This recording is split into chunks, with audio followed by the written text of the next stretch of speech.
called and they want it back. You heard me right. Your past called and they want it back.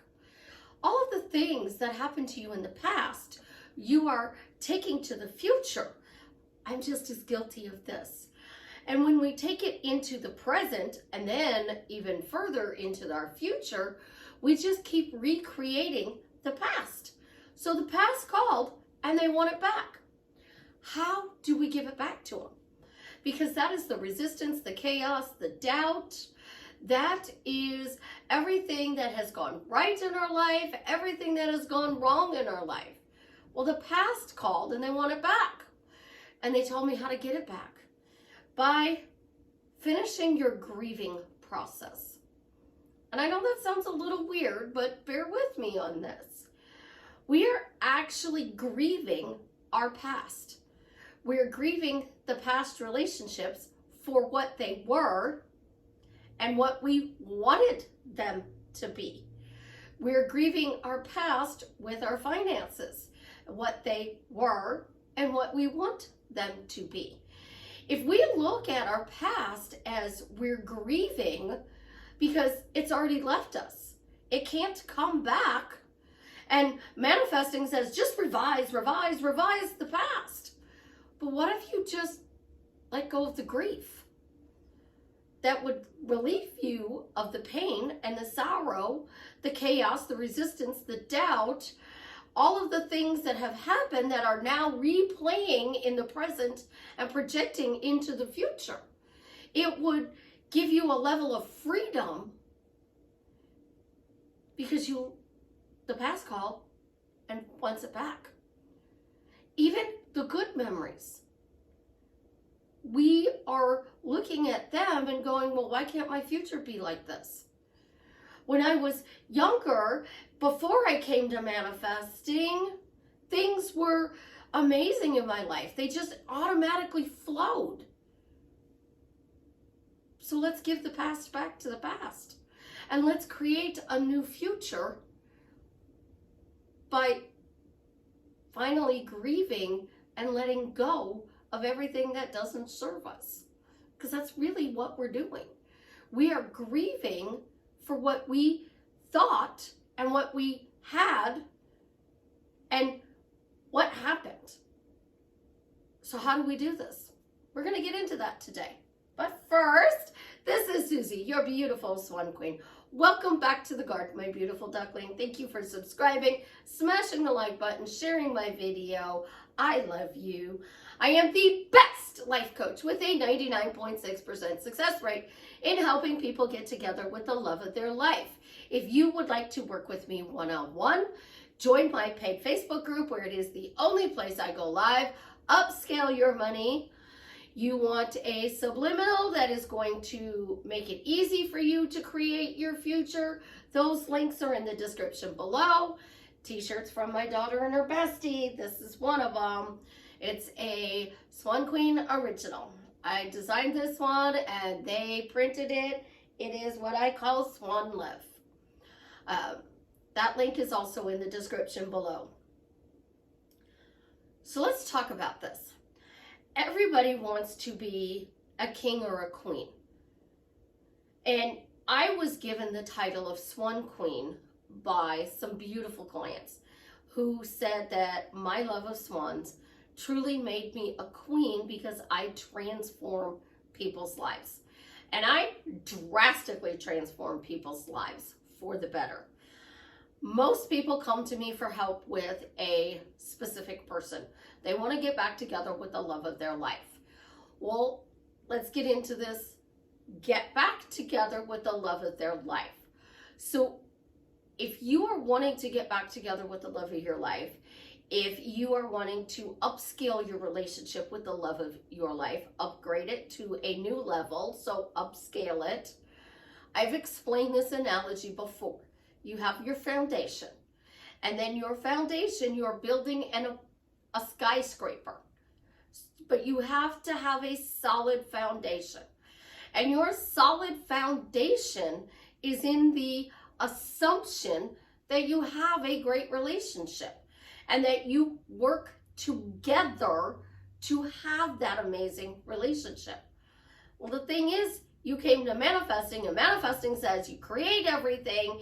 It's all your fault what happened. And now you have to uncreate it to recreate a new reality. So let's just quantum leap or jump into a parallel reality, because that's going to be way easier than creating this whole skyscraper all over again.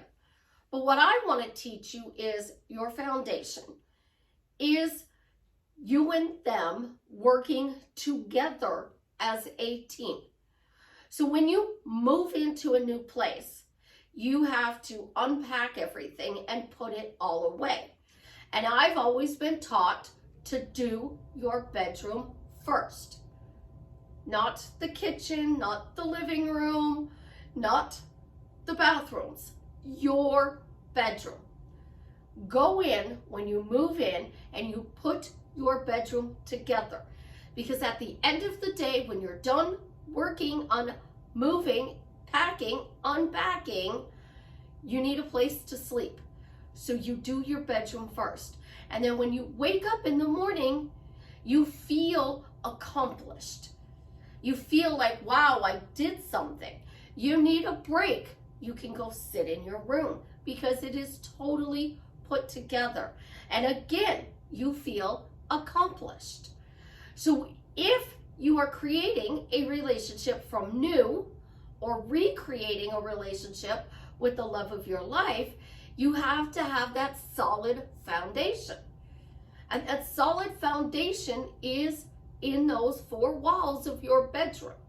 And if you're working on the bedroom and they're working on the barbecue area outside, you're out of sync. A couple should set their bedroom up together. But we have been taught to do it alone. Well, you can't be married, fully committed, or dating somebody if you are alone. You can only be married, fully committed, and dating somebody if there's a second person. So if you take out the fact that you are co-creating together from manifesting, you have to do it alone. But if you put in co-creating, then you are both working on this foundation together. And then you're building the bedroom, you're building the kitchen, you're building the living area, you're building every section of your house together. And I told you how to do your new love. So you go through the new love, I'll link the video in the description below, and you build what this person is like. Your past says they didn't do this, they didn't do that. They didn't build with me, I did all the work. They were hot and cold, I was doing all the work. We got back together, I reached out to them. Manifesting says they should come to me. All of these things are coming in. So you have to grieve the old, just like you would for somebody who passed away. And you have to learn to live with that past. Because when you lose a loved one, you have to learn to live without them. Now think about this. Your past is tied in with that loved one that passed away. And we all grieve differently. So we are grieving the fact that I have two big black birds on my balcony. Interesting. We're grieving the past. So you were hurt. That's trauma. You were disrespected. That's more trauma. And we're taught to treat trauma different from grief. But your innocence was taken away, so you're grieving the loss of your innocence. Your relationship was taken away, you're grieving the loss of your relationship.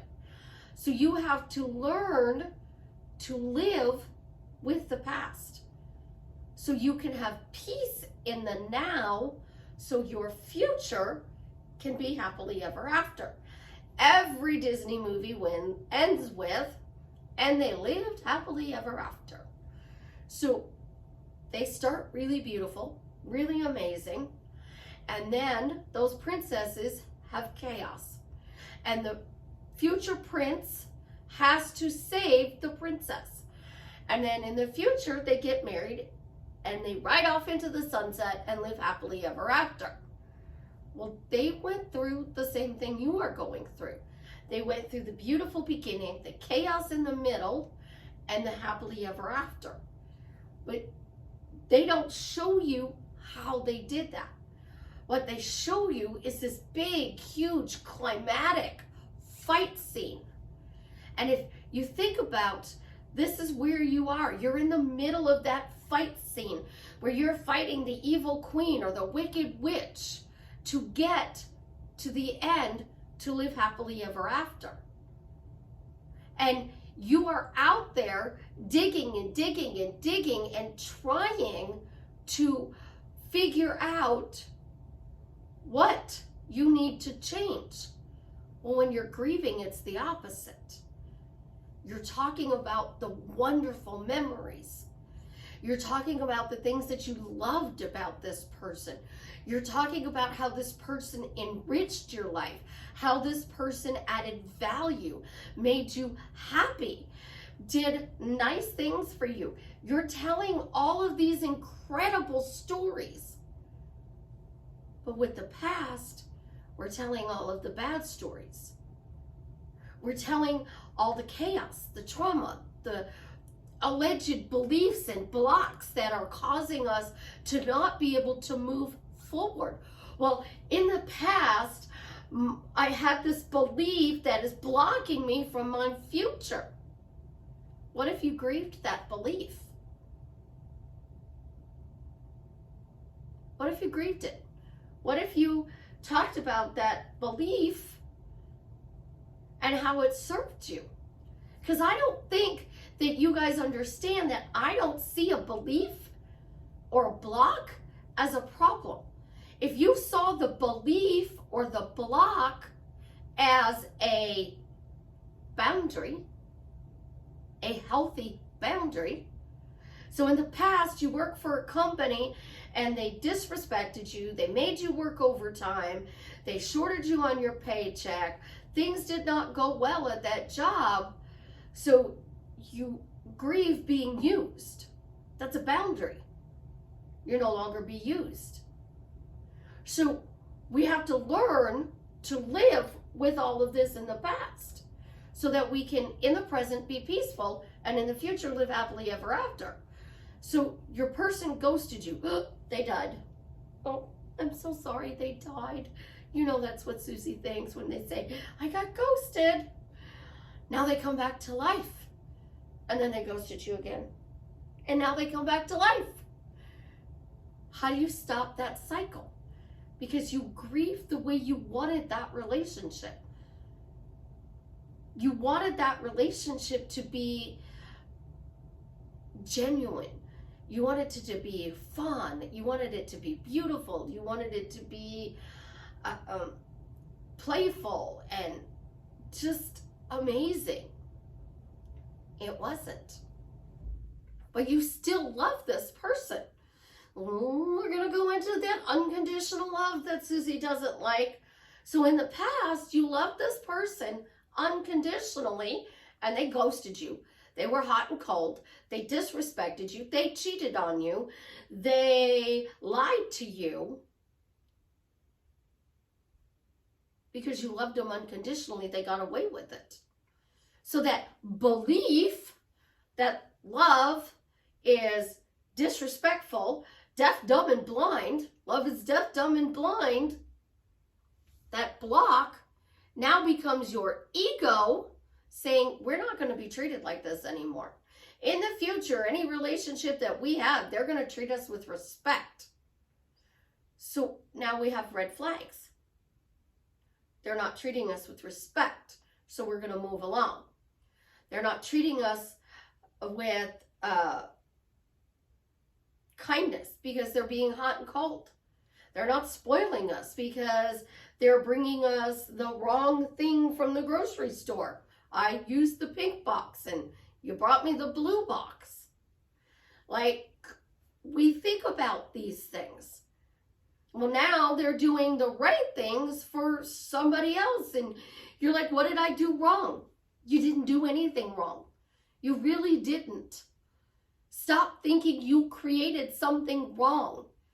They did something wrong.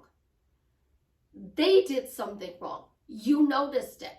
They did something wrong again. You noticed it. They did it a third time. You noticed it. Now you started looking for it. You literally started looking to see that they're not doing this anymore. And you focused on this. So you are looking for them to not lie. So you're wondering, is this the truth or is that a lie? Is this the truth or is that a lie? Well, they said they were going here. I wonder if that's true. I'm going to go check their Snapchat and see if their location's on. Oh, if they shut their location off, that means they're lying. They're not really there. So now I'm going to go drive by their house and, oh, his car's there. They didn't lie to me. They're really there. And there's 5 other cars in the driveway and you don't recognize one. Well, who's the other car? Who's that car belong to? So now you try to figure out who this car belongs to. So you go on their social media and you are trying to see if any of their friends on their social media posted a picture of this car. Because you're trying to prove that they're telling you the truth, but you're searching the answers for a lie.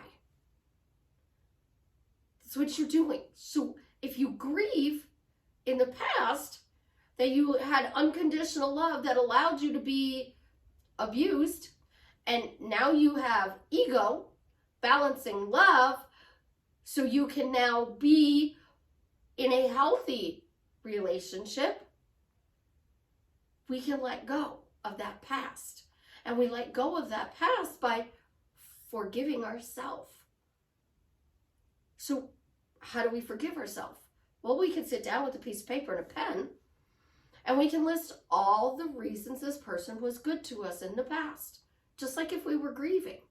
And when you talk to people, you can say, I remember when he was this incredibly wonderful person who was spoiling me, doing nice things for me. Because how many people actually talk about the bad things when somebody passes away? We all of a sudden become a saint. This person who was terrible in life, we start talking about all of the wonderful qualities about them. And then if they have children, we don't tell the children that this person wasn't a good person. We glorify this person to be this amazing, amazing human being. And we go out of our way to push down those bad thoughts and never talk about them again. And then 10 years from now, somebody comes along and you're sitting there and you're talking about this person. And they're like, are you talking about the same person I remember? Because that person wasn't nice. They were mean. They were a bully. Like, no, you must be thinking of somebody else. Because you've told the stories of how wonderful they are so much over 10 years that this person that guy remembers doesn't exist in your reality anymore. So you stepped into a new reality because of your grief. But when we are actually physically grieving the loss of a loved one, after a while, people don't want to hear the stories about them. So unless you get together on like the anniversary, their birthdays, special occasions where it's okay to talk about them, we don't talk about those people every day. We don't tell their stories. Like, I woke up Tuesday morning with a blinding migraine. I had it Wednesday. I had it Thursday. Friday, I have the what I call migraine hangover. It is like you are just foggy, cloudy, ugh.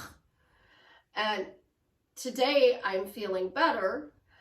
So it's Saturday and I'm doing this video for you guys. And Russ used to fix my headaches. It would take me an hour to drive to this beautiful, beautiful human. And it would take him less than 5 minutes to get rid of my migraine. And he would pop my head like this. I'd be like, does that hurt? Yes, that hurts. Well, that sucks for you. That's what he would say. Doesn't hurt me, it sucks for you. Anytime he was working on you, he would make these incredibly inappropriate phrases. Does this hurt? Yes, it hurts. Oh, it must suck to be you. It doesn't hurt me. He would never give a massage, but after he popped my neck, which would finalize getting rid of my headache, he would crack an egg on the top of my head, run it down, and then he would give me a head massage, a shoulder massage, and then karate chops. Oh my God, it was absolutely amazing. And my headache would be gone. And all of this would happen within 5 minutes. And I would feel like a whole new person. So it's okay to talk about Russ, the person who fixed our migraines, but it wasn't okay to talk about Russ, the man, because people didn't want to hear it. People don't want to hear about how awful, they want to hear about how awful your specific person is. Because if your specific person is more awful than theirs, it makes them feel good.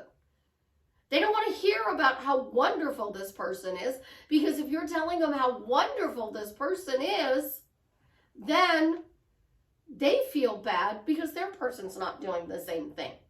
So life teaches us that we can only talk about certain things. But grieving teaches us that we can talk about things that are not normally able to be spoken about. So if you were to grieve your specific person in your relationship, you would only talk about the good. And you would glorify that good. And by glorifying that good, you're sending love. You are bombing this person with so much love, so much feel-good energy that they have no choice but to reciprocate and become this beautiful, loving person that you are talking about. So let's dive into this. You're talking about your specific person and you're like, oh my gosh, I love the fact that this person would send me good morning messages and good night messages. And the sweetest thing is they always said, text me when you get home. And I remember the one time that I didn't text them when I got home, and I got this message that said, are you homeless? And I text back, huh? What? What is that supposed to mean? Well, you didn't text me you were home, so I thought maybe you didn't have a home anymore. We're going to tell stories like that. We're going to tell stories about how they took us out to our favorite restaurant and they brought us flowers and they opened the door to the car. They pulled out our chair and we sat down. Guys, you're going to talk about your girlfriend, your wife, as if she was the most incredible woman in the world. She was perfect. She was amazing. She was wonderful. She always made sure that my clothes were clean. Like, I don't know how she got my work clothes clean, but she always managed to get my work clothes clean. The house was always clean. It smelled good. I miss the smell of my house. Like, I walk in and it just doesn't smell like it did when she was there. We're going to talk about these little things. And our guy friends are going to go, dude, you're such a girl. You really need to stop. You're acting like a girl. The house smelled good. Come on. The house smelled good. Yes, I sit Indian style. Even though I'm on my couch, I sit Indian style. It's actually funny because I'm only 5 feet tall. And my couch, my feet don't touch the floor. They dangle. And I want to feel like an adult, not a child whose feet are dangling. So I sit Indian style on my floor, and when I'm sitting on my couch, I'm sitting Indian style on my couch. I sit Indian style on my booty pie chair when I'm doing coaching calls. So I do all of these wonderful things. And we got to go clear, the battery is low. See, we're having a fun day. See, literally Indian style, guys. So when you start talking about all these good things, you are grieving your past relationship. So this works with money, this works with love, this works with jobs, this works with the loss of your innocence. So you came to manifesting and you lost your innocence. It also is something as a assault survivor and a rape survivor that we grieve our loss of safety. I remember when I could go for a walk and cars would drive by and I wouldn't even notice it. It'd just be a car driving by. Now I go for a walk and I'm like checking out the car. Who's in the car? Like, is it a guy? Is it a girl? A van goes by and I'm really freaking out. I went for a walk one day, and this is really poignant because it's the loss of safety.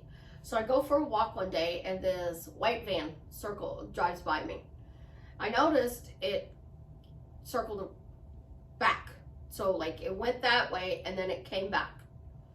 And I knew my daughter was gone. She wasn't home. I knew Josh wasn't home. I knew one of my neighbors that I could call wasn't home, because when I left, their cars were not in the driveway. So I knew these people were not home. And I was like, who can I call for help? Like, my son's on the other side of town. By the time he gets here, is there really a 911 call to say, hey, I think I'm being followed by a van? Well, the third time it went around, I did pick up my phone to call 911. Like I was done. And before I called 911, I went to take a picture of the van. So I snapped a picture of the van, got the van's license plate number, because I've been hurt in the past. My brain is now thinking, oh my God, what's this person up to? So I'm grieving my safety.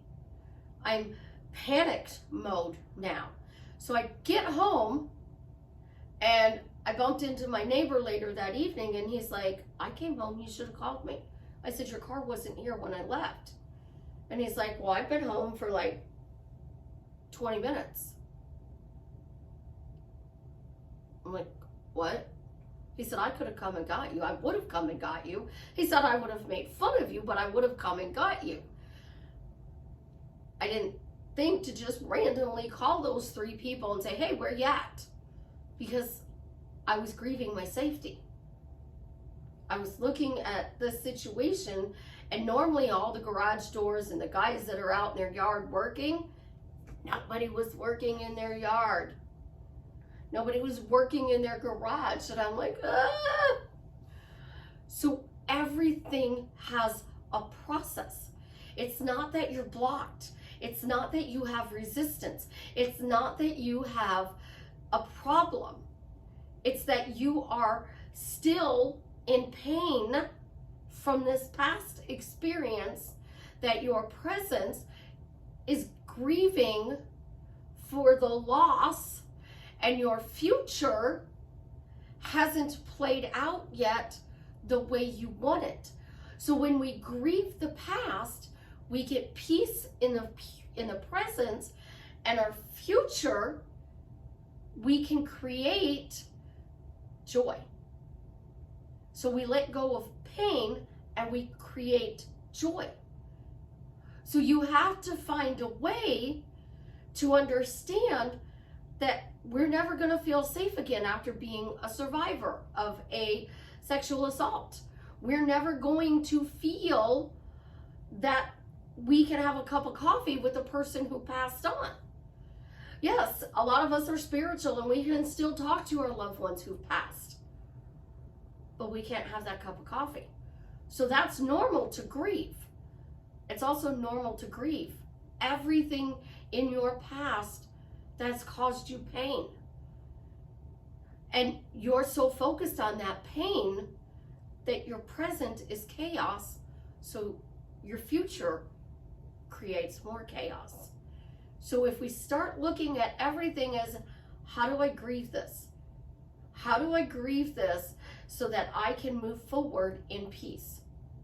How do I grieve my past where men treated me with disrespect, were hot and cold, everybody leaves me? So I have to grieve And in order to grieve, I would talk about how those people stayed. And I would continue to talk about how those people stayed. Men always stay. Men always stay. They always come back. So in my childhood, I had the step parents that were there.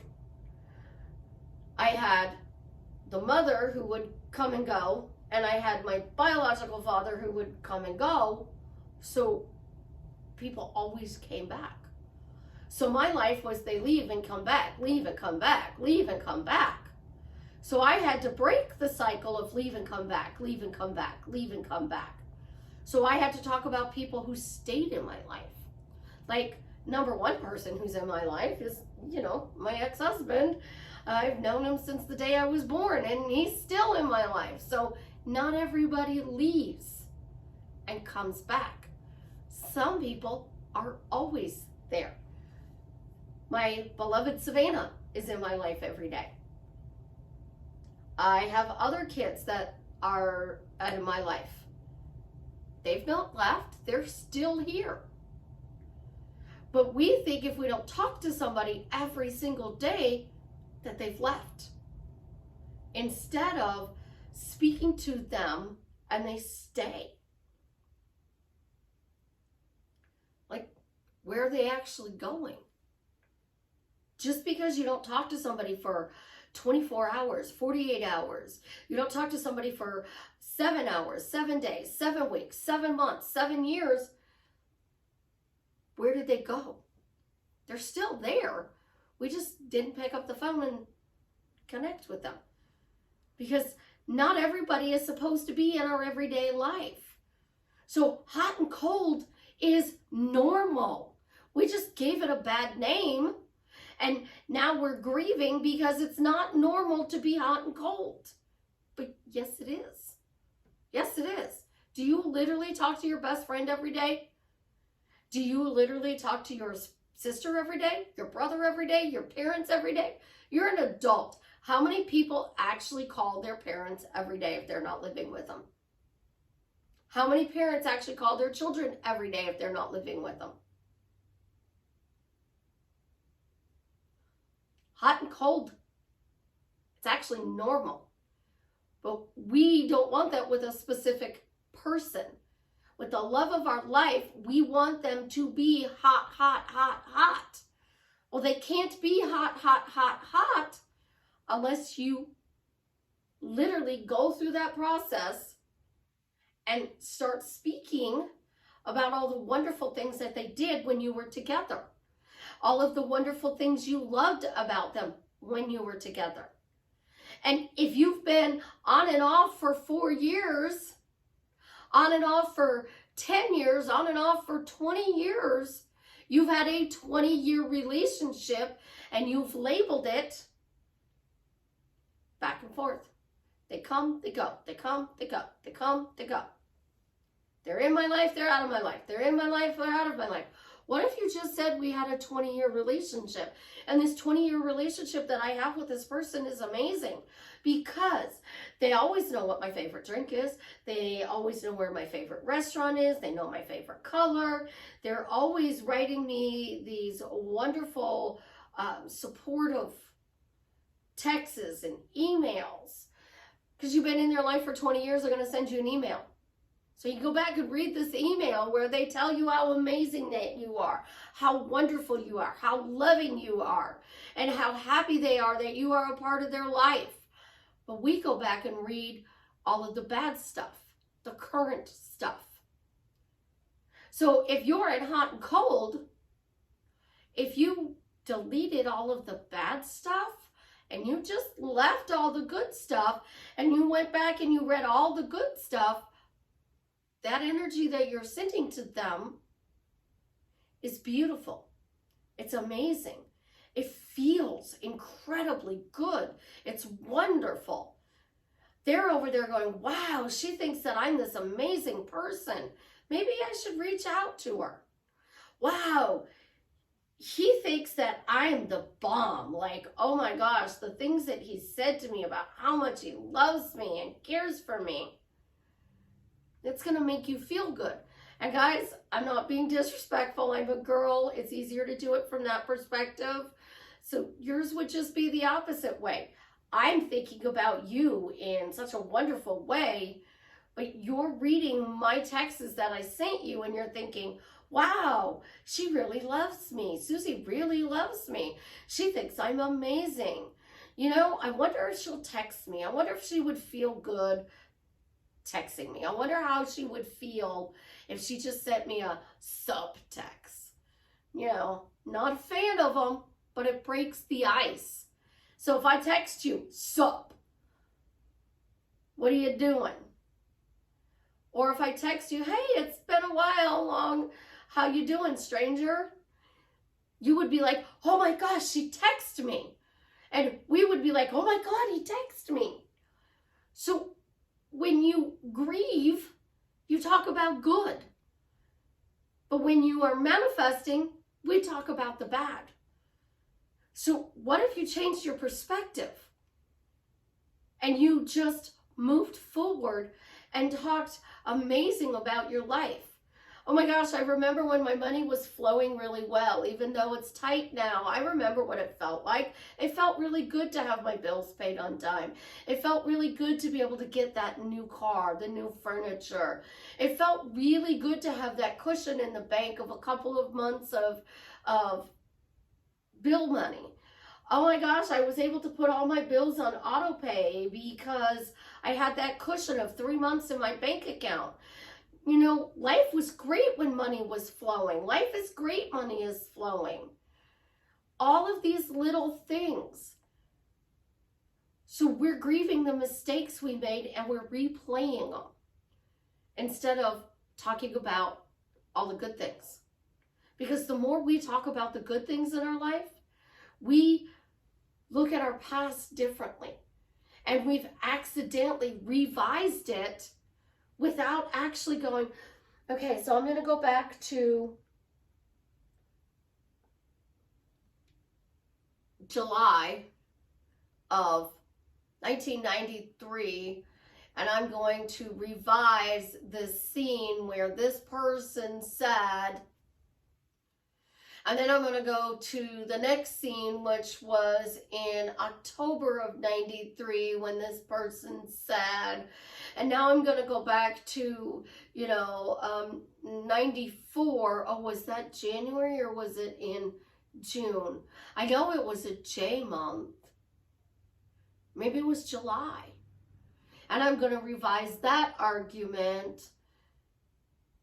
But if we use the grieving process to process through, we would come out revising the past, sending the universe how amazing this person is, how much you love this person, how it feels good to have this person in your life. And then your co-creation steps in, and those million people or 8 billion people, plus the spiritual realm, your deceased loved ones, the angels, if you believe in God, are all going to work together. So now you have 16 billion people and spiritual energies helping you to create your future. But you got to tell them all the good things you want, because they think you're saying, I want pain, I want chaos, I want life to be hard, I want difficulties. So let's grieve and talk about the good things. Talk about the amazing things. Because the past called and they want it back. They want it back. They want to take all the stuff that you don't like about your life and they want to take it back. So give it to them. Give it back to them and talk about all the good things from the past. It's how I revised a very, very chaotic life. I talk about how my stepmother on our birthdays would make sure that we had the dinner we wanted, the cake we wanted. She would buy us the gift that we would want most of the time. Sometimes we didn't like the gift. Like, she bought me beautiful corduroy pants. Love corduroy pants, but I didn't like the color. But she bought me corduroy pants and a matching shirt. And, you know, it was that time where we wore vests over our long sleeve shirts. So, like, she bought a nice outfit. It would have been way better in purple. I had a beautiful cake. Did she try? Not really. She put on a show. At certain times of the year, she put on a show. So I forgive her. And because I forgive her for putting on a show and not actually really being there for me, I'm able to be a better mom. So my past called and took away all the pain and left just a few things. So those few things are milestones in my children's life. Do the best that I can to make them good. Every day, tell them that I love them. Tell them that they are beautiful, they're successful, they're smart. They can do, have, or be anything they want. Raise them to have a good money mindset. You will always make great money. You will easily save 10% of your money. Now, as an adult, they make great money. It's their choice to save. Money comes easily to you. These are things I told my children. You are incredible. You're amazing. I love your confidence. The way you walk, talk, you're so confident. You're so sure of yourself. Life is wonderful. You are going to do whatever you want when you grow up. You can be whatever you want when you grow up. I gave them what I didn't have. So I grieved my past. So when I did get assaulted and I was in therapy, I wasn't really grieving and having a lot of trauma with my past. I didn't have with the parental situation a lot. But I forgot to grieve a few parts of my childhood. Like, I literally forgot to grieve my dad, my biological father, because I thought about all the things he didn't do instead of the things he did do. And I buried all of that he kept trying. He kept coming back. He was there. I grieved that in the wrong way. I looked at the pain and I continued with that pain. So we are all human and we make mistakes. And if you really want to say, what am I doing wrong, Susie? You're looking at the situation from the wrong perspective. That's all you're doing. You're looking at the situation from pain instead of love. I'm always trying to remind you, love wins. Sometimes love loses and we want it to lose. But if love wins, you win. And love wins by only talking about the good things. So send that stuff back to the past. Stop glorifying, stop trying to change it, and start talking about all the wonderful things that came forward. All of the things that you enjoyed, all of the things that you liked, all of the things that brought you feel good emotions, and build on those, because you can take the worst situation and find good in it. And the more good you can find, the better your life gets. You guys are absolutely positively amazing. You are rock stars, and you want to tap into your inner king and queen. You got to take that pain and turn it into joy. And that's how you send the past back to the past. So tap into your inner royalty, because when you tap into your inner royalty, life drastically changes for the better. You guys have an absolutely positively amazing day. You've gotten this far in the video. We are so excited because Jason made the post. His friend Travis has been given his donation. He is incredibly healthy and we are all happy. Leave me a comment. Let me know how I drastically change your life for the better. Let me know how you tap into your inner royalty, how you bring out that queen, that princess. When I was growing up, I loved the title of a duchess. It just sounded so regal. So whatever that title is, leave me a comment and let me know how you tap into your inner royalty. I love you. Again, have an absolutely positively amazing day.